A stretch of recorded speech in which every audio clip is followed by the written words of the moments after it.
잠언 17장 15절에서 28절. 악인을 의롭다 하고 의인을 악하다 하는 이 두 사람은 다 여호와께 미움을 받느니라. 오늘은 또 14개의 잠언을 묵상할 텐데요. 15절에 있는 말씀은 제다카가 아닌 공의가 아니다. 공의가 아니다. 왜 공의가 아니냐면 악한 것을 의롭다 하고 의인을 악하다 하는 것이니까 이게 공의가 아니다. 공의 쉽죠. 왜냐하면 악인을 악하다 하고 의인을 의롭다 하니까 공의는 참 쉽겠습니다. 이러지만 정말 그럴까요? 우리는 그렇지 못하다고 있다고 지금 15절을 말하고 있는 겁니다. 이거는 자기가 편리하면 악한 사람한테 네가 잘한다 이렇게 얘기하고 의인인데도 불구하고 악하다 이렇게 얘기를 하죠. 가장 의로운 사람이 누굽니까? 예수님인데도 불구하고 십자가 달릴 때는 최고 악형을 받게 됩니다. 그거는 유대인으로서 받을 형벌이 아닙니다. 로마의 식민지에 있는 사람들에게나 주는 벌인데, 만약에 율법적으로 무슨 죄가 있으면 돌로 쳐서 죽여야 되죠. 근데 십자가에 달려 죽었다고 하는 것은 의인을 악하다고 하는 것 때문에 그렇게 한 거죠. 그래서 이 의인 악하는 것을 의롭다고 하는 거나 의인을 악하다고 하는 이 두 사람 다 불의한 것인데, 이 불의한 것이라는 뜻은 불의한 게 뭐냐? 하나님이 미워하는 거다. 그게 불의라는 거죠. 그래서 우리는 공의를 자꾸 주장하고 있지만 우리 속으로 또 우리 겉으로 늘 불의를 행하고 있는 모습을 보고 있습니다. 그래서 어떤 사람이 불의를 행하느냐? 내가 불의를 행하고 있는 거 맞습니다. 그리고 어떤 사람이 불의를 행하냐? 그거는 우리는 모르죠. 분명하고 확실히 아는 건 나다. 네, 나는 불의를 행하고 있는 것은 확실하다. 왜냐하면 마음에 들면 의롭고 마음에 안 들면 악하기 때문에 그런 것입니다. 그럼 미워해요, 안 미워해요? 하나님이 싫어하죠. 사랑받지 않는 거죠.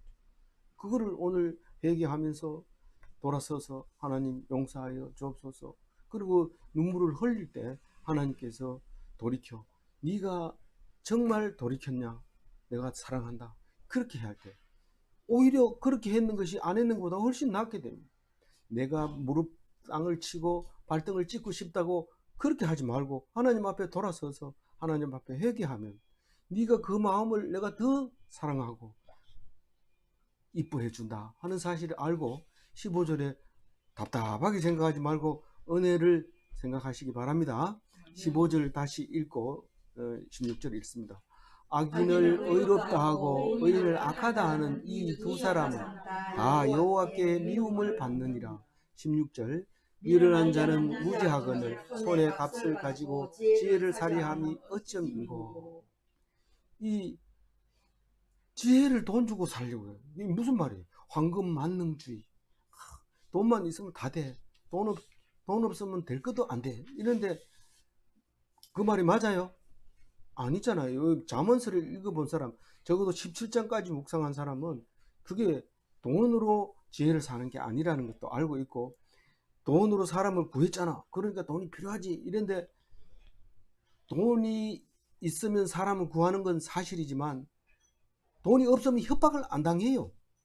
그렇죠? 그러니까 돈이 있어야 돼요, 없어야 돼요? 없어도 된다 이 말입니다. 있는데 또 자꾸 갖다 퍼주고 남 줘버리고 막 내버리고 이렇게 할 필요는 없어요. 그 없어도 된다 그겁니다. 있으면은 협박을 받을지언정 그걸 가지고 또 구하면 되죠. 그런데 몸값을 지불하기 싫어가지고 꼭 쥐고 있으면 몸이 죽는 거죠. 죽습니다.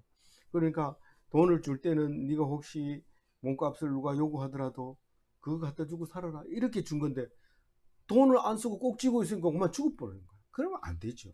근데 없으면 그런 협박이 안 들어오기 때문에 돈 쓸 일이 없어요. 그러니까 그건 잠언서에 이 앞에 나왔던 거니까 제가 말 안 하는 거죠. 그래서 지혜를 돈 주고 살 거라고 생각하고 돈이면 다라고 생각하는 사람은 하는 짓을 보면 희한합니다. 뭐 돈이면 막 깜빡합니다. 절대로 그러면 안 되죠. 사도행전 8장 18절 19절 20절 말씀인데요. 한번 읽어볼까요? 오른쪽에 시몬이 사도들의 안수로 성령을 받은 것을 보고 돈을 들여 이르되 이 권능을 내게도 주어 누구든지 내가 안수하는 사람을 성령을 받게 하여 주소서 하니 베드로가 이르되 네가 하나님의 선물을 돈 주고 살 줄로 생각하였으니 내恩과 내 함께 망할지어다. 이걸 가지고 이 시몬이라고 하는 말을 쓰는데 그게 뭐냐면 이 관직을 돈으로 산다든가 능력을 돈으로 있는 척하는 사람을 시몬이라고 하는 말이 생깁니다. 이 시몬이 이 사도 바울이 성령의 인도함을 받아서 능력이 막 나타나니까 돈 주고 그것을 능력을 달라고 그러는데 그 능력은 딴 데서 나오는 게 아닙니다. 지혜에서 나오는 겁니다. 사도 바울은 어디에서 지혜를 얻었어요? 성령 말씀을 통해서 얻었는데 그게 예수님이었고 부활하신 예수님이 직접 사도로 삼으셨고 그 자기 스스로 사도라고 남들이 볼 땐 자기 스스로 사도라고 했죠. 그렇지만 하나님께서는 성령을 부어주셔서 지혜를 주니까 능력이 막 일어나고 귀신 들린 사람이 아멘 아멘 하고 또 그 안전뱅이가 일어서는 걸 보고 시몬은 그렇게 했던 거죠. 그래서 뭐 돈으로 뭘 살라 그러면 이 시몬 닮은 놈아 이 말인데 이제 그쪽 영어로는 시몬이라는 단어가 생겼어요. 그래서 절대로 우리는 돈으로 뭘 하려고 하면 안 됩니다. 뭘로 해야 돼요? 하나님의 말씀으로, 지혜로, 성령으로 해야 돼요. 그래서 어떤 사람은 돈이 있으면 든든하지요. 이런데 100만 원 있으면 든든할까요? 불안해요. 이 1000만 원요. 그거 가지고는 되지도 않아죠. 1억이면 괜찮을 것 같은데 1억 가지고 보면 불안합니다. 아주 불안. 이 10억 가지면요. 안 가져봐서 모르겠어요. 안 돼요. 그게 돈으로 안 됩니다. 얼마나 불안한지 안 가져봐도 알아요. 왜냐하면 성경이 우리에게 그렇게 가르쳐 주고 있거든요. 돈은 든든하지 않다. 뭐가 든든하다? 오직 말씀이 든든하다. 말씀을 읽었는데도 답답하고 우울하고 그래요. 말씀 똑바로 읽으세요. 똑바로.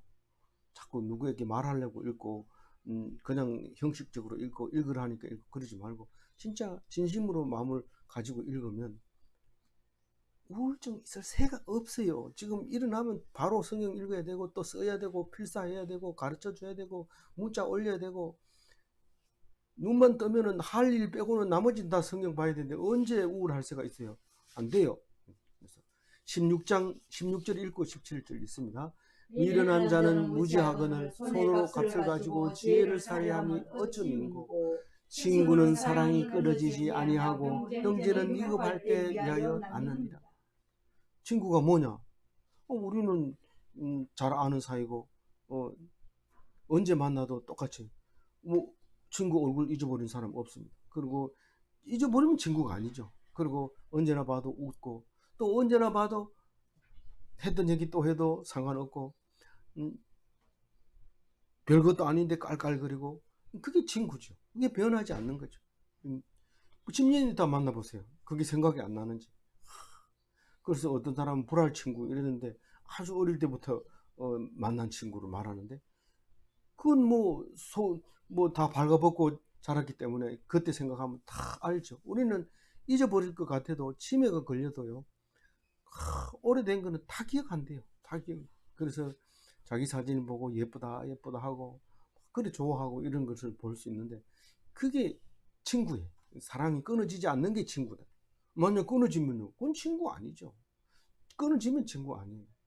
안 끊어지는 것, 스스로 잘 알고 변하지 않는 그게 친구인데 형제는요. 형제는 1년 내내 있어도 연락 한 번 없다가도 누가 죽었다 이러면 뛰어옵니다. 그게 형제입니다.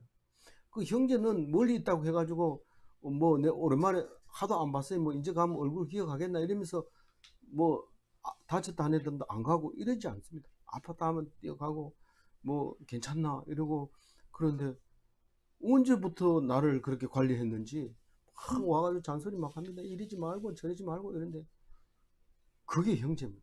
그게 형제인데 만약 안 도와주면 보고도 못 본 척하면 그건 형제가 아니죠. 그러면 친구와 형제는 있고 왜 자매는 부자지간에는 얘기 안 합니까? 누가 부자입니까? 부자는 그저 싸우는 사이죠. 뭐 공부 못한다고 싸우고, 아버지 돈 없다고 싸우고, 아버지 간섭한다고 싸우고, 원수지간이 거의 부부지간하고 비슷해요. 그 부자지간은. 실제로 전쟁이 많이 일어납니다. 부자지간. 누구보다 형제들 싸움보다 부자지간의 싸움이 더 많고, 친구들보다가 더 많은 게 부자지간의 싸움입니다. 그거 알아야 돼요. 그걸 모르고 내 것처럼 막 괴롭히고 막 얘기하고, 심지어는 일어나라 자라 불 꺼라 게임 그만해라 계속 얘기하는데 한번 녹음해가지고 들어보세요. 야, 나니까 참 우리 아들이니까 견디지 이거 견딜 사람은 없겠다 이런 생각이 듭니다. 될 수 있으면 20살 되면 내보내야 돼. 무조건. 뭐 이건 뭐 이유 부문하고 내보내가지고 해야 되는데 현실이 그렇지 않는데 어떡합니까?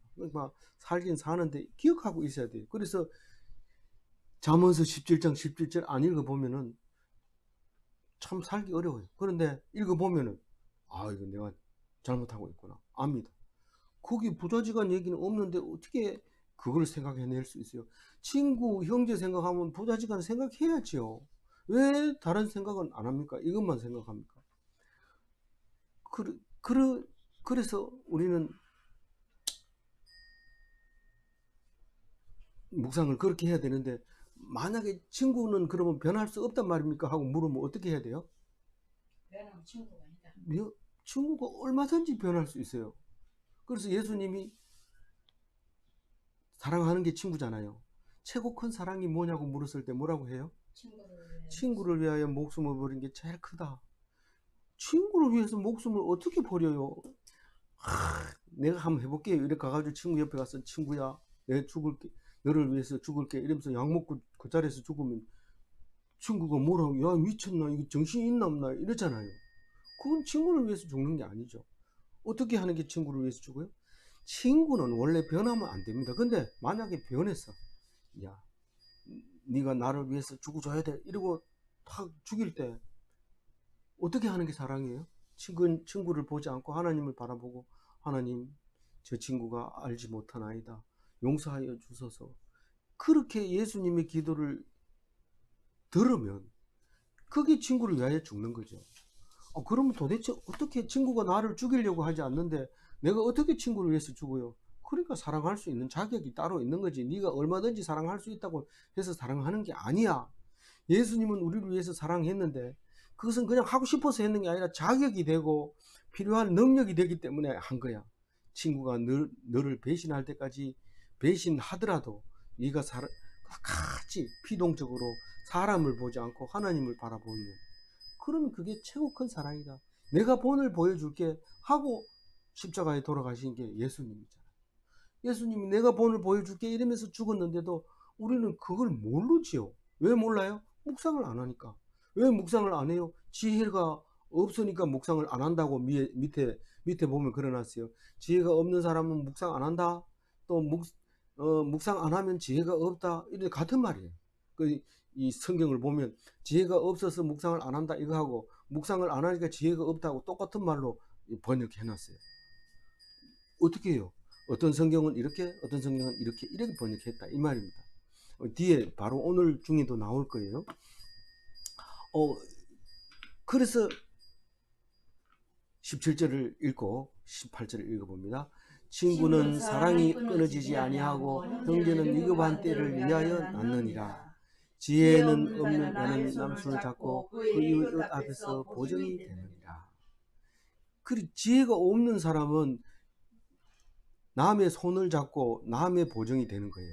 여기는 지금 남의 손을 잡고 101호하고 손잡고 102호의 그 빗보정을 서는 수도 있지만은 101호하고 손잡고 101호의 보정을 서줄 수도 있어요. 어쨌든 사람을 손잡고 사람의 빗보정을 서게 되는데, 우리 성경이 없어서 그런지 몰라도 예수 믿기 전에는 빗보정으로 집안 망한 사람 수없이 많습니다. 우리 할아버지부터 시작해서 처갓집도 그렇고 또 집사님들 집 보면은 빚을 보정 썼다가 망한 게 많습니다.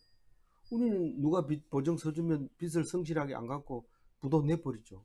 자기 거는 상관없으니까요. 그러면 자기도 망하고 친구도 망하고 다 망하게 되는 거죠. 주의해야 됩니다. 우리가 남이가 내가 너 보증 서줄게, 니 나의 보증 서달라 그렇게 했을 때 싫어해야 돼요. 11장 15절에 우리가 그러니까 얼마 전에 했죠. 읽어봅니다. 타인을 위하여 보증이 되는 자는 손을 당해도 보증이 되지 않는 싫어하는 자는 평안한 예. 보증을 서주면 그건 손해를 당하지만은 보증이 되기를 싫어하는 자는 마음이 평안합니다. 보증 서주는 그날 저녁부터 잠이 안 옵니다. 아, 이게 제대로 갚아야 되는데 보증 서는 기간 보니까 10년이야. 그럼 10년 동안 잠 못 잡니다. 쓸데없는 짓을 하는 거죠. 어쩌면 갚을 수 없으니까 집 날아가야 됩니다. 그래서 어떻게 하라고 그랬어요? 잠언서에서 빨리 가가지고 해결해라. 가서 울고 불고 하든지 뭐 하든지 간에 그 문제를 해결해라. 내가 잘못 썼다고 취소를 하든지 아니면 그 사람이 갚을 때까지 거기 들어앉아 있든지 그렇게 해라. 그거 그냥 놔두지 마라. 그 얘기를 잠언서에 하는 것을 우리가 묵상을 했습니다. 그래서 나무의 손을 잡고 이 말은 서약을 함부로 하면 안 돼. 서약. 누가 사인하라 이러면 안 읽어보고 이래 사람 얼굴 쳐다보고 사인합니다. 왜냐하면 읽기 귀찮고 이게 뭐 별일 없는 거죠. 이러면서 사인하는데 별일이 없으면 왜 사인합니까? 가지고 가가지고 집에 가서 읽어보고 사인할게요. 이러면 안 된다고. 지금 빨리 사인해야 수술 들어간다고. 이래. 중요한 거 얘기해 주세요. 이 사람이 죽어도 이 달지 않겠습니다. 내용이 들어있어요. 아유 이거 큰일 났다. 사인 안 하면은 지금 수술 안 하는데 사인하고 나면 그 다음부터 겁이 나서 덜덜덜 나올 때까지 떨죠. 그래 우리가 서약을 함부로 하면 안 돼. 이게 사인하는 거는 아무것도 아닌 것 같지만 짝짝꿍 대지 마라. 손 잡지 마라. 뭐 평생 지켜줄 것처럼 눈 깜빡깜빡 해도 하지 마라. 절대로 그렇게 안 된다. 그래서 남의 빚 보증을 잘 쓰면은 네가 보증을 잘 써서 내가 이렇게 흥하게 됐잖아. 그거 갚을 때 오히려 생색냅니다. 내가 냈잖아 막 이러면서 거꾸로 되죠. 거꾸로. 그래서 아예 믿고 탁 줘버리든지 아니면 믿고 준다고 선포를 해야 되지 그거를 받을 생각하면 안 됩니다. 아예 주는 걸로 생각하고 빚을 안 던지 그렇게 해야 돼요.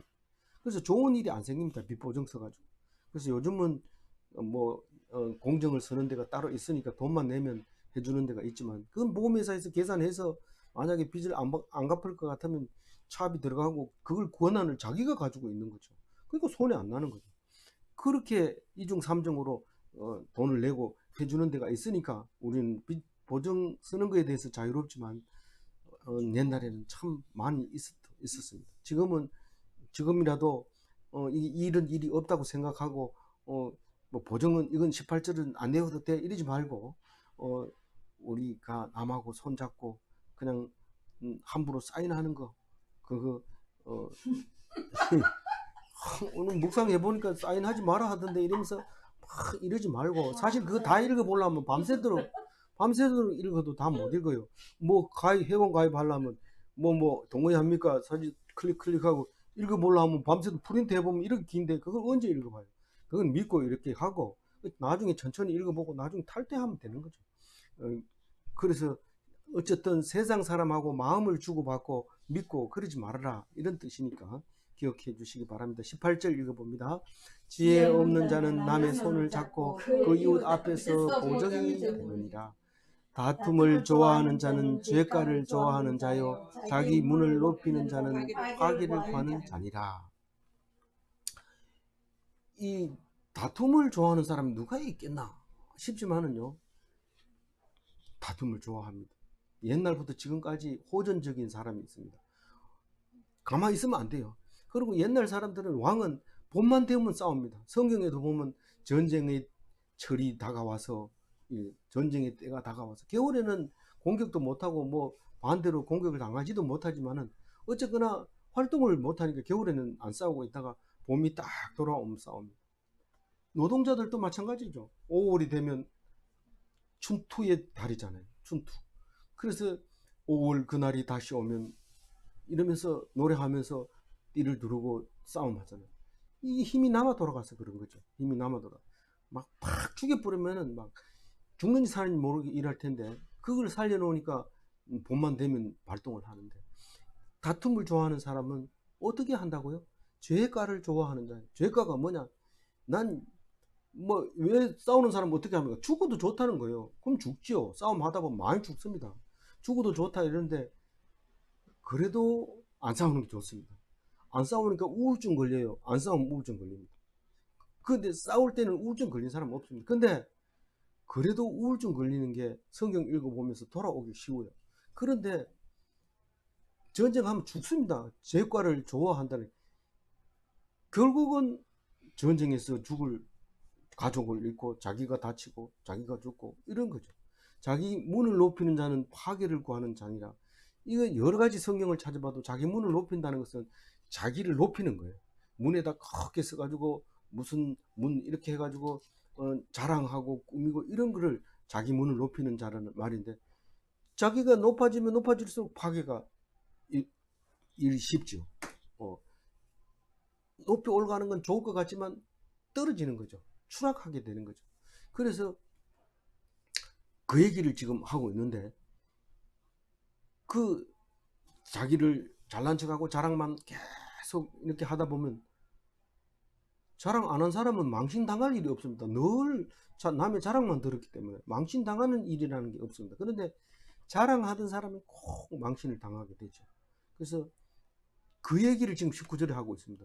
그러면 다시 한번 생각해 봅시다. 누가 잘 다툽니까? 다투는 사람이 누굽니까? 저 사람입니까? 아니면 혹시 나입니까? 혹시 이러는 거 보니까 맞아요. 확실해요.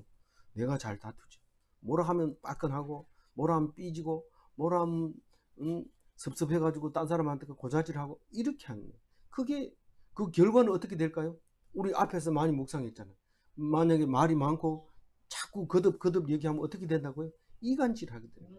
내가 남이 싫어가지고 얘기하지만 그 소리를 듣는 사람도 나를 싫어하고, 그 소리가 그 사람한테 하니까 그 사람도 싫어하고 다 싫어지는 거예요. 세 사람이 다 싫어지고 이간하게 되는 거예요. 말만 꺼냈다 하면 이간질이 되는 거예요. 그래서 나는 안 다투니까 상관없다. 상관없는 게 아니라 니 보고 하는 소리란 말이야 하고 성경이 말하는데, 그 소리 언제 들었어요? 지금 하고 있는 거예요. 그래서 들리면은 지혜가 들어오는 거고, 안 그러면 안 들어오는 거예요. 그럼 누가 자랑을 잘합니까? 누가 자랑을 잘합니까? 이쯤 되면 좀 답이 나와야죠. 누가 자랑 잘해요? 김 집사요? 아니잖아요. 내잖아요. 비교해 보세요. 김 집사가 자랑한 건 내 내기 하나도 안 들어. 혼자 하게 자랑했는데 다 쓸데없는 거고 귀에 담아둘 필요가 없어. 근데 내가 이런 거 자랑했지 이러는데 보니까 내가 자랑한 게 훨씬 많아. 네? 19절 읽어봅니다. 다툼을 좋아하는 자는 죄가를 좋아하는 자요, 자기 문을 높이는 자는 파괴를 구하는 자요. 죄송합니다. 만약에 아들 자랑을 했다면은 그 아들이 망신을 줄 때가 있다 이 말이에요. 이게 그런 말이에요. 하여튼 자랑한 것은, 높인 것은 다 떨어진다는 거. 죄송합니다. 20절 읽어봅니다. 마음이 굽은 자는 복을 얻지 못하고 혀가 패역한 자는 재앙에 빠지느니라. 마음이 굽은 자는 복을 얻지 못하고 패역한 자는 재앙에 빠지는, 이게 같은 말이에요. 똑같은 말을 두 개 하는 거예요. 굽은 자나 패역한 자나 같은 말이고, 복을 못 얻는 거나 재앙에 빠지는 거나 같은 말이에요. 왜 같은 말을 두 번씩이나 해요? 한 번만 해도 말하기 어려운데, 그게 자문이. 그게 자문이고, 근데 똑같은 말을 하는 게 아니라 말을 바꿔가지고 자꾸 하기 때문에 새 말인가 하고 들여다보다 같은 말이네 이러지만은, 똑같은 말을 반복하면 끝버리죠. 안 듣죠. 그래서 우리가 이렇게 했는데, 성경을 보고 짜증 내면은 지금 뭔가를 잘못 읽고 있다 이렇게 생각하면 됩니다.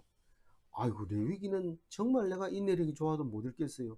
무슨 제사를 드리고 똑같은 걸 잡아서 드리고, 아이고 이건 내 체질이 아니다 이러고 안 읽어버리는데, 그냥 그걸 보고 묵상을 하면 앞에 읽었던 거하고 뒤에 읽었던 거하고 다르게 들려요. 그럼 제일 잘 읽은 거예요. 새롭게 읽혀지면 제일 잘 읽은 거예요. 그래서 마음이 굽은 자는 삐뚤어진 거, 패역한 자는 뒤틀린 거, 이렇게 다른 데는 그렇게 번역한 데가 있어요. 삐뚤어진 거나 뒤틀린 거나 다 똑같은 마음이, 마음이 굽어는 거나 폐역한 거나 다 똑같은 말인데 우리나라 말도 참 여러 가지 말이 있어요. 그런데 복이 없어. 그리고 재앙이 닥쳐. 그러면 이 지혜를 가진 사람은 마음이 굽은 거 아니고 폐역한 게 아니에요. 맞죠? 지금 20절만 읽어가지고는 뭔 말인지 모르지만 지금까지 읽은 걸로 보면은 지혜자와 마음이 굽은 자를 항상 대조했는 걸 보면 이게 반대말이야. 마음이 굽은 자는 지혜가 없는 자, 복을 얻지 못한 자는 지혜를 얻지 못한 자. 그 복을 얻지 못하고 재앙에 빠지게 되는데 그럼 지혜를 얻으려면 어떻게 해야 돼요? 말씀을 읽어야죠. 말씀을 읽고 듣고 묵상하고 찬송하고 기도하고 그래야 되죠. 언제요? 계속 날마다 항상 일은 언제 하고 일하고 나고 빈틈에 또 어떤 사람은 일하면서 배 짜는 거는 찬양 부르면서 배 짤 수 있고 또 밥 매는 것도 할 수 있고 이 지혜를 구하면서 일을 할 수 있는 사람 엄청 많고 일이 끝나고 나면 시간 많은 사람도 엄청 많고 인생의 절반 3분의 1 넘게 절반 가까이 잠을 자고 있는데 묵상하는 사람은 단잠을 자죠. 왜냐하면 잠이 안 오면 성경 읽고 묵상하니까요. 근데 잠이 오면 잠 되니까 불면증 약을 먹으면 그건 묵상 안 한다는 증거를 말하고 있는데 묵상하는 사람 앞에서는 부끄러운 말인데 본인만 모르고 듣는 사람은 알죠. 왜 불면증 약을 먹느냐. 이럴 때 함부로 얘기하지 마세요. 안 당해봤으니까 모르지. 이러면 욕 먹으세요. 그 욕은 먹지만 속으로는 그렇게 얘기하세요. 당당하게. 뭐 얼굴색 변할 필요 없어요. 열심히 한번 해봐라. 그래도 그 사람 앞에서 계속 얘기하면 뺨따기 맞거나 아니면 다시는 안 되기 때문에 말하지 말아야 돼요. 예수님처럼 십자가에 달려 죽을 생각이라면 말하세요. 해야 되는 거예요. 왜 신약도 있고 구약도 있는데 왜 불면증 약 먹고 신경 안정제 먹고 왜 그러냐? 그리고 뭐 야단 치세요. 자기 아들은 한테는 죽으라고 야단 치세요. 그거는 필요해요. 딴 사람한테 그러면 안 되지만 아들은 죽어도 아들이고 살려도 아들이고 아들은 안 바뀌어요. 친구는 바뀌면 원수가 되고 그렇지만 그래서 지혜를 가지려면 어떻게 해야 된다고요? 말씀을 붙잡아야 돼.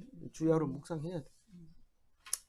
특히 그래서 제가 일을 안 하는 사람에게 참 좋은 기회입니다. 복을 받았습니다. 이렇게 얘기하는 이유가 맨날 묵상할 수 있으니까. 우리는 묵상하려 하다가 일에 있는 거 핑계 대고 안 합니다. 사실 핑계죠. 일하면서도 하는데 왜 일 끝났는데 왜 못해요? 피곤하니까. 피곤하면 당연히 자야 되죠. 그렇지 않고 TV 보면 그건 틀린 거예요. 잘못된 거예요. 묵상하시고. 묵상 다 했는데 그럼 편지 쓰세요. 문자 보내세요. 오늘 말씀 가지고. 20절 읽고 21절 읽어봅니다. 마음이 굽은 자는 복을 얻지 못하고 혀가 패역한 자는 재앙에 빠진다. 미련한 자는 낳은 자는 근심을 당하나 미련 자의 아이는 낙이 없느니라. 이 아들 낳았다고 좋다 했는데 이 아들이 그만 지혜가 없어서 자꾸 빠져서 요즘 빠질 때가 얼마나 많습니까? 뭐 공부도 뭐 그런 것도 있고 게임 하는데 뭐 도박하는데 막 이런데 빠져가지고 그럼 참 나은 사람이 근심이죠. 저 인간 놓고 미역국 먹었다니 이러면서 그만 니 죽고 내 죽자 이러다가 내가 죽어버릴까 이러다가 니는 그만 나는 살아야 되니까 니나 죽어라 이러고 그렇게 자랑하는 그 아들을 놓고 결국은 그런 말을 하게 되는데 아들이 잘 되는 것보다가 뭐가 중요해요? 지혜를 가지는 게 중요해요. 지혜를 가지려면 어떻게 해야 돼요? 하나님 말씀을 가르쳐야 되는데 나는 그렇다 하더라도 아들한테 못 가르칩니다. 그런 소리 하면 안 됩니다. 하나님이 딱 보고 계십니다. 네가 지금 지혜롭게 행동하느냐? 그러면 아들이 무슨 짓을 해도 아무 네하고는 관계없다. 아들이 무슨 짓을 하더라도 안 낳았으면 네가 어떡할래? 심지어는 아버지를 두드려 패는 아들이 있었는데 그 엄마가 저놈 아들 안 낳았으면 좋았을 텐데 이런 일이 생겼다고 우니까 옆에서 다른 사람이 그런 아들이라도 낳아봤으면 좋겠다 이런 얘기를 듣고 돌아서는 거죠. 우리가 세상에 못 보니까 그렇지. 그 아들을 네가 관리하라고 했는데 네가 못 관리했는데 왜 애를 괴롭히냐. 나는 장애자를 줄 수도 있고 나는 바보를 너에게 줄 수도 있다. 그건 내 마음대로다. 그런데 그걸 관리하라고 그러는데 왜 네 마음대로 하려고 하느냐. 네가 지금 지혜가 있는 사람이냐 라고 말할 때 주여 용서하소서 내 죄인이다. 그렇게 돌아서야 돼. 계속 근심만 하면 안 돼. 잠언서 17장 21절에 미련한 자를 낳은 자는 근심을 당하나니 내가 그 꼴이야. 이렇게 생각하지 마세요. 그런 생각이 들거든 바로 어떻게 해야 돼요? 말씀 붙들고 21절을 다른 거는 다 묵상해도 21절은 난 묵상 안 할 거야. 이렇게 하지 말고 이걸 보면서 하나님 내가 자녀 때문에 근심이 많았습니다. 이제는 하나님만 의지하겠습니다. 내게 준 자식을 본을 보이지 못해서 죄송합니다. 그렇게 하고 당당하게 기뻐하며 즐거워하면 아도 아무 일도 없는데 기뻐하고 감사하고 좋아하고 친구 사귀고 이렇게 되는 거죠. 미련한 자의 아비는 낙이 없느니라. 같은 말이에요. 같은 말. 아버지가 뭔 낙이 있겠어요. 일하러 가가지고 무거운 짐 지고 낑낑거리면서 감독이 이놈 새끼 니 그따위 인간이 저거 어디다 써먹나 이런데 우리 아들은 훌륭한 아들이야. 그 즐겁게 일을 할 수 있는 거죠. 근데 아들이 뭐 잘한다고 우리 과장님 이런데 과장님 아들이 영 형편없는 거예요. 그러면 뭐 이 밑에 직원들한테 뭘 일을 시키려고 해도 아들이 생각이 올라가지고 그만 기죽어가지고 니 그래 공부 잘한다며 그 참 귀한 일이다 뭐 이런 엉뚱한 소리는 하고 있는 거죠. 아버지가 이게 낙이 없습니다. 그러나 우리는 어떤 아들이 마음에 들겠어요? 마음에 드는 아들이 있는 사람 나와보라 하세요. 마음에 드는 아들을 가진 사람 없습니다. 그래서 내가 이 말씀으로 은혜 받고 하나님께 돌아와야 되고, 그리고 미련한 자식은 때려 죽여야 됩니까? 살려야 됩니까? 밥 먹여야 됩니까? 쫓아내야 됩니까? 어떻게 해야 됩니까? 한번 얘기해 보세요. 그냥 놔두세요. 그냥 놔두고 내가 하는 모습을 네가 봐라. 그리고 내가 믿음으로 인해서 죽으면 그 자식이 어떻게 된다고 그랬어요? 내가 그 믿음으로 말미암아 죽으면 그 확신, 믿음, 확신을 가지면 자식은 그것이 피난처가 된다고 그랬어요. 피난처. 하다가 힘들거든 예수님을 찾아가는 피난처가. 자식이 피난처가 되려면 내가 어떻게 해야 된다고요? 죽어야 돼. 죽어야 돼. 그 믿음을 가지고 죽으면. 근데 악한 사람은 그 믿음을 가지고 안 죽으면 자기도 죽고 자식도 보장을 못하는 거죠. 그 얘기를 하는 거죠. 21절 읽고 22절 읽습니다. 미련한 자를 낳은 자는 근심을 당하나니 미련한 자의 아비는 낙이 없느니라. 마음의 즐거움은 양약이라도 심령의 근심은 뼈를 마르게 하느니라. 마음의 즐거움은 이 양약은 한약 양약이 아니고 이거는 효과가 좋은 약을 양약이라고 해요. 마음이 즐거우면 그게 약이래요. 그래서 신약과 구약이 약일 이유가 마음이 즐거움. 그러니까 즐거우면 몸속에 뭐가 나와요? 아드레날린이 나오는데 그 운동선수에게 많이 나오는 건데 그게 통증을 없애준대요. 통증을 없애주는데 아픈 사람이 그냥 벌떡 일어나는 거예요. 달리는 거예요. 마음이 즐거우면. 그러니 신약과 구약이 최고 좋은 약이 아닐 수 없는 거죠. 근데 우리는 그걸 놓쳐버리는 거죠. 그 심령의 근심은 뼈를 마르게 한다. 뼈를 마르게 한다는 것은 뼈가 마를 수 없죠. 다 뼈는 바짝 말라 있으니까. 근데 막 뼈 골수가 막 그렇죠. 골다공증은 아프지는 않는데 잘 부러지는 거고, 이거는 뼈를 마르게 한다. 이 말은 뼈를 쑤시는, 뼈마디를 골수를 막 쑤시는 것 같이 뭐 이래 만져도 피부는 괜찮은데 막 그 안에서 우리하게 나오는 거, 그걸 말하는데 이게 근심하고 있는 것이 꼭 그 뼈가 아픈 것처럼 그렇게 하는 거죠. 그럼 어떤 걸까요? 이 마음이 즐겁지 않으면 살아도 사는 게 아닙니다.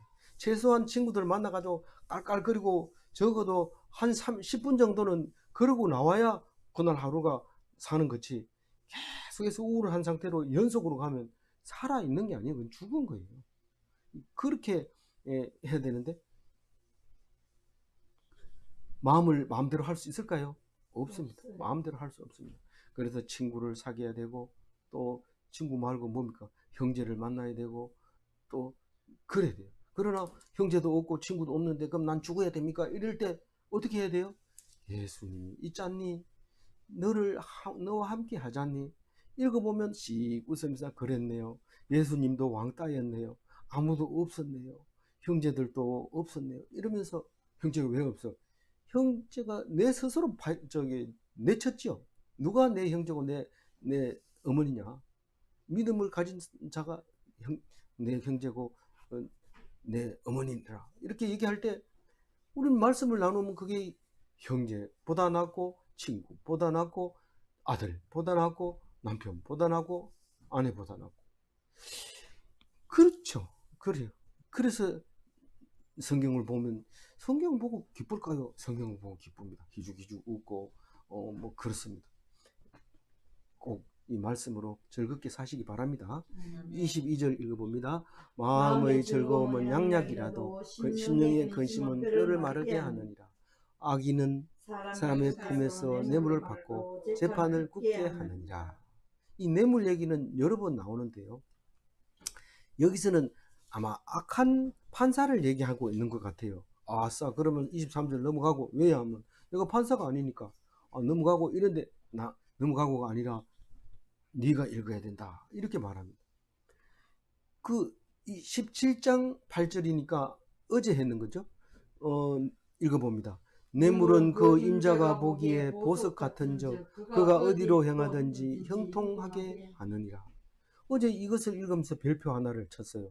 왜냐하면 뇌물은 주는 게 아닌데 여기서는 뇌물이 사람을 살린다, 이렇게 얘기를 하는 거 보니까 뇌물 준비를 좀 해놔야 되는 거 아닌가? 뇌물을 좀 준비해놔야 되는 거 아닌가? 이런 생각이 들지만 뇌물 준비할 필요 없어요. 돈 필요 없습니다. 사실은 예수님이 계시기 때문에 뇌물이 필요 없습니다. 뇌물은 사람을 믿고 주는 건데 그게 결국은 나 쪽으로 재판을 굳게 한다, 그런 말인데, 잠언 말이 그렇다는 얘기, 니 보고 그렇게 하라는 얘기는 아닙니다. 이 잠언을 읽을 때 조심해야 돼요. 내가 그럼 어떻게 해야 되지가 아니라 네가 지금 이렇다라는 것을 말하는 거지, 이 중에 어떤 거 골라서 해라, 이런 말이 아닙니다. 네. 그러니까 자기의 유익을 구하는 판사가 뇌물을 받고 재판을 굳게 하지만 그게 결국은 해롭게 하는 것이다. 그러면 어떤 판사가 자기 유익을 구할까요? 이렇게 물은데 누가 그런 걸 구할까요? 어떤 재판관이 이렇게 뇌물을 받고 재판을 굳게 할까요? 있을 거 아니에요. 한 가지만 하면 90점 맞는다 했는데 이 지혜를 없어가지고 그렇게 하는 거죠. 지혜는 어디서 나와요? 성경에서 나와요. 그래서 말씀을 읽은 판사는 절대로 뇌물을 안 받습니다. 앞에서 여러 번 얘기했기 때문에. 23절 읽어봅니다. 악인은 사람의 품에서 뇌물을 받고 재판을 품게 하느니라. 예. 여기서 품이라는 것은 큰 의미는 없습니다. 사람 마음 속에서 가지고 있는 거, 고의 간직한 거, 그걸 말하는 거죠. 24절. 지혜는 명철한 자 앞에 있거늘 미련한 자는 눈을 땅끝에 두느니라. 이 지혜가 어디 있다고요? 네, 앞에 있다. 이거 정확하게 얘기하면 눈앞에 지혜가 있다. 명철한 자 앞에만 지혜가 있느냐? 미련한 자 앞에도 있어요. 지혜자 앞에나 미련한 자 앞에나 똑같이 있는데, 지혜자는 어디를 봐요? 그것을 보고 있어요. 눈앞에 있는 거. 정말 코앞에 있는 걸 보게 됩니다. 근데 미련한 자는 어디를 봐요? 저 멀리 보는 거. 원시 아니죠. 원시 아니면 좋네요. 근시안보다 안 낫습니까? 우리 맨날 근시안 이런데 근시안이 더 좋습니다. 지혜는 멀리 있는 지혜가 아니라 코앞에 있는 지혜가 있다는 거예요. 우리가 1장 묵상할 때 있었죠. 지혜가 어디서 소리쳐요? 성문 앞에서 소리지르고 성 안에서 소리지르고 길가에서 소리지르고, 우리가 있는 곳에 다 지혜가 있어요. 그런데 멀리 있는 줄 알고 바다 끝에 간다든가 비행기 타고 우주에 간다든가, 우주에 간 사람 보고 부탁을 했어요. 거기 가면 하나님이 있는지 꼭 보고 오세요, 이렇게 부탁한 사람이 있었어요. 그 갔다 와가지고 거기 있더냐? 거기 있더라. 이렇게 얘기했대요. 그런데 그 하나님은 내 코앞에 있는데 그것을 멀리 보니까 어리석은 게 되는 거고 가깝게 보니까 지혜로운 사람이 된다. 그 말입니다. 정말 코앞에 있습니까? 정말 코앞에 있어요. 못 보니까 미련한 거고 멀리 그걸 자꾸 멀리 보니까 더 나쁜 거예요. 우리 밥 먹으러 가가지고 자기 앞에 반찬을 안 먹고 멀리 있는 반찬을 먹고 바꿔놓으면 또 그 멀리 있는 거 반찬 먹고 이런 것을 볼 수 있는. 그러니까 자꾸 눈이 멀리 가는데 자기 앞에 거 다 먹고 남의 거 먹으면 많이 먹을 수 있어요. 안 그러면 자꾸 바꾸면 계속 멀리 가서 찝어야 돼요. 그러니까 밥 먹을 때도 잠언 17장 24절 외우고 그렇게 밥 먹으면 훨씬 낫습니다. 다시 한번 읽어볼게요. 지혜는 명철 잔자 앞에 있고 미련한 자는 눈을 끝에 두느니라. 25절 미련한 아들은 그 아비의 근심이 되고 그 음이 고통이 되느니라. 왜 아들 얘기를 이렇게 자꾸 할까요? 신경 쓰이게. 이 어떤 뭐 아들이 없는 사람이 어디 있습니까? 아들이 다 있는데 아들을 미련한 아들을 놓으면 가지고 있으면 아비가 근심이 되고 어미가 고통이 된다고 얘기를 하면 그 도대체 현명한 아들은 누군지 한번 생각해 봅시다. 21절에 방금 했던 게 21절 얘기인데 우리가 현명한 아들은 무슨 아들? 우리 한번 솔직히 아들이 미련하다고 생각하고 한번 생각해 봅시다. 어떤 게 현명할까요? 아버지 말 잘 듣고 공부 잘하고 씩씩하고 용감하고 병 안 앓고 그리고 그러면 아들이 좋을 것 같아요. 그건 아들도 아니고 남이에요.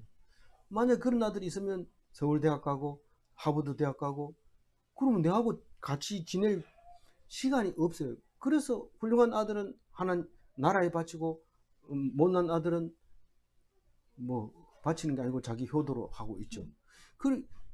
그래서 내가 너를 사랑하노라 이 소리를 들어야 돼요. 미련한 아들을 가진 사람은 잠언 17장 21절과 25절을 읽고 내가 너를 사랑하노라 내가 너에게 미련한 아들을 줬지 그러니 내가 너를 사랑한 거다. 알겠지? 아들을 그래 서울대학 보내려고 애썼는데 안 가는 거예요. 왜 안 갈까? 속이 상해가지고 부끄러워서 이런데 계속 남아가지고 생일날에도 밥 사주고 또 어버이날에도 밥 사주고 멀리 있는 사람은 문자를 보내든지 안 보내든지 지난 뒤에 아빠 잊어버리고 이제 문자 보내요. 아빠 어버이날 축하드려. 목이 땡겨앉아. 미 땡겨 하는 것도 있고 이게 뭡니까 이게 우리 훌륭한 아들을 나는 이런 아들을 원한다. 칠판에 써보세요. 글자가 쓰여지는지 공부 잘하는 아들 엄마는 잘했어 아빠는 잘했어 옆에다 토를 달아 놓을 거예요. 그 맨날 교회 가는 아들 이래 써놓으면 엄마는 어릴 때 교회 가서 안 됩니다. 그냥 하나님 준 거 고맙게 생각하세요. 그냥 미련한 아들이든지 바보든지 장애자든지 아니면 나다가 죽은 아들까지도 생각하면서 감사하세요. 죽은 아들이 있는 사람 그렇게 흔치만 않지만 그래도 행복하세요. 기뻐하세요. 네. 이거 25절 읽고 근심되고 고통돼서 이 잠언서에 왜 이런 거 써가지고 오늘 찝찝하게 하나 이러지 말고 기분 좋게 가볍게 그렇게 읽어주시기 바랍니다. 25절 다시 읽습니다. 미련한 아들은 그 아비의 근심이 되고 그 의미의 고통이 되느니라. 26절 의인을 불하는 것과 기인을 정직하다고 때리는 것은 선하지 못하니라. 그게 방금 읽었던 방금 읽기도 하고 오늘 제일 첫 절에 나오기도 하고 그 첫 절이네. 예, 15절이랑 네, 같은 말, 비슷한 말이죠. 이게 공의가 없는 거예요. 이게 째다카가 없고 이게 불의이래요. 이게 선하지 못한 일. 이게 선하지 못한 일이 어쩌다가 이런 일이 생길까요? 항상 있을까요? 비일비재한 거죠. 비일비재한. 나는 불의가 없다고 생각하는가? 이렇게 물으면 뭐라고 해야 돼요? 아니요, 없다고 생각 안 해요. 이렇게 하면 촐랑거리는 거기 때문에 그렇게 하면 안 돼. 그냥 나는 불의가 없다고 생각하는가? 이러면 입 다물고 있어야 돼요. 왜 그러냐면 얘기를 하면 남들이 싫어해요. 내가 없다고 생각해도 싫어하고 있다고 생각해도 무시하고 그래요. 그러니까 나는 불의가 없다고 생각하는가? 자기한테 물어보고, 그리고 입 다물고 넘어가는 수밖에 없어요. 16절 다시 읽어봅니다. 의인을 26절 다시 읽어봅니다. 의인을 벌하는 것과 기인을 정직하다고 때리는 것은 선하지 못하니라. 27절 말을 아끼는 자는 지식이 있고 성품을 잃은 자는, 내가 조용하게 있으라는 얘기는 말을 아끼라는 얘기입니다. 그게 지식이 있는 겁니다. 뭐 생각 좀 해봐라. 생각하고 말해라. 나는 죽을 죄인입니다. 자꾸 댕기면서 이러니까 시어머니가 목사님 만나가지고 그 예수라는 사람이 우리 며느리 때문에 죽었다면서요? 이러면서 물어보는데 말을 아껴야 돼. 그냥 조심히 먹고 그 시어머니가 다른 데서 듣고 오면 그때 설명해주고 이래야지. 모르는 며느리한테 저 시어머니한테 자꾸 얘기하면 안 돼. 말을 아껴야 돼. 성품이 냉철한 자는 명철하니라. 성품이 냉철하다는 것을 말을 아낀다는 말하고 똑같은 말이래요. 다른 번역은 그렇게 해놨어요. 우리말 성경에는 이렇게 해놨어요. 한번 읽어볼까요? 지식이 있는 사람은 말을 아끼고 통찰력이 있는 사람은 성급해지지 않는다. 성급하지 않는다. 그게 같은 말인데 이렇게 말해놨어요. 그래서 성급하지 말고 누가 얘기하면 말이 끝나기 전에 자기 얘기 중간에 얘기한 건 잘 안 들어줍니다. 근데 끝나고 나서 조용하고 이제 더 이상 할 말이 없을 때 얘기하면 그 사람 말에는 귀를 쫑깃하죠. 그게 지식이 있는 사람이고 명철한 사람이죠. 명철한 사람은 통찰력이 있는 사람이에요. 분별력이 있는 사람 말하는 거예요. 나는 지식이 있는 자인가? 지식이 없다 하면 빨끈하죠. 지식이 없다 하면 빨끈한데 지식이 있다는 게 말을 그렇게 촐랑거리고 얘기하냐? 좀 점잖게 좀 조용하게 얘기해라. 속으로 그렇게 얘기해. 겉으로 얘기하면 또 싸우고 헤어지고 삐지고 이러니까 속으로 가만히 있는 게 말을 아끼는 거예요. 그게 지식입니다. 조용하라고 막 그러면 결국은 그 사람이 떠드는 거예요. 절대로 조용하라는 말을 하지 마세요. 왜냐하면 그 자체가 조용하지 않기 때문에 나처럼 떠들면 안 된다 이런 말이나 마찬가지이기 때문에 조용해라 이렇게 해도 안 되고 낙서금지라고 칠판에 쓰지 마세요. 그게 자체가 낙서기 때문에. 그러니까 말을 아끼는 사람은 말 좀 아끼라 이렇게 하면 안 됩니다. 제가 예화를 여러 번 들었는데 남 보고 말을 아끼라고 하지 말고 내가 말을 아껴야 되지 남 보고 너무 말 많이 하지 마 이렇게 하면 안 됩니다. 지는 말하면서 이러면서 더 얘기합니다. 이거 말하지 마. 마지막 절입니다. 힘내서 17절 읽고 18절 합시다. 27절 말을 아끼는 자는 지식이 있고 성품이 냉철한 자는 명철하니라. 미련한 자라도 잠잠하며 지혜로운 자로 여기지고 그의 입술을 받으며 슬기로운 자로 여겨집니다. 남이 볼 때 그렇죠. 남이 볼 때 잠잠하면 함부로 말 못합니다. 막 떠들면 쌍무시하고 딴 사람하고 얘기합니다. 우린 보면 알죠. 조금만 생각하면 되는데 말 많이 하면 자기 말 하는 줄 알고 더 큰 소리로 남 살살 얘기할 때 아주 큰 소리로 그럼 뭐 그 사람이 분위기 확 휘어잡죠. 그럼 뭐 인싸다 뭐 이런 얘기하는데 듣는 사람은 판단하죠. 이게 아닌데 기차 화통 쌓아놓으면 소리를 왜 자꾸 지르나 이런데 그게 조용조용하게 얘기하는 게 낫는데 웅변은 은이고 침묵은 금이다. 지혜는 침묵을 무기로 삼는다. 기도하겠습니다. 하나님 아버지 감사합니다. 잠언의 말씀을 가지고 위로받게 해주셔서 감사합니다. 우리 생활과 관계없는 말 같고 동떨어져 있는 말 같지만 나보고 하는 소리고 나를 향한 소리인 것을 감사합니다. 내가 세상에서 문제를 해결해 줄 사람이 세상에서 문제를 가지고 끙끙 앓을 때에 하나님이 답답해하고 속상해하는 것을 느끼면서 아버지 하나님 용서하여 주옵소서. 이제는 기뻐하게 하시고 이제는 즐거워하게 하시고 우울증이 사라지게 하시고 외로움이 사라지게 하시고 불면증이 사라지게 하여 주옵소서. 오직 주님만 의지하며 불면증을 치료해주는 사람이 되게 하시고 우울증을 물리쳐주는 사람이 되게 하시고 귀신을 쫓아내는 능력을 우리에게 허락하여 주옵소서. 축복하여 주시옵소서. 인도하여 주옵소서. 감사하옵고 우리 주 예수 그리스도 이름으로 기도 올리옵나이다. 아멘. 예, 더운 날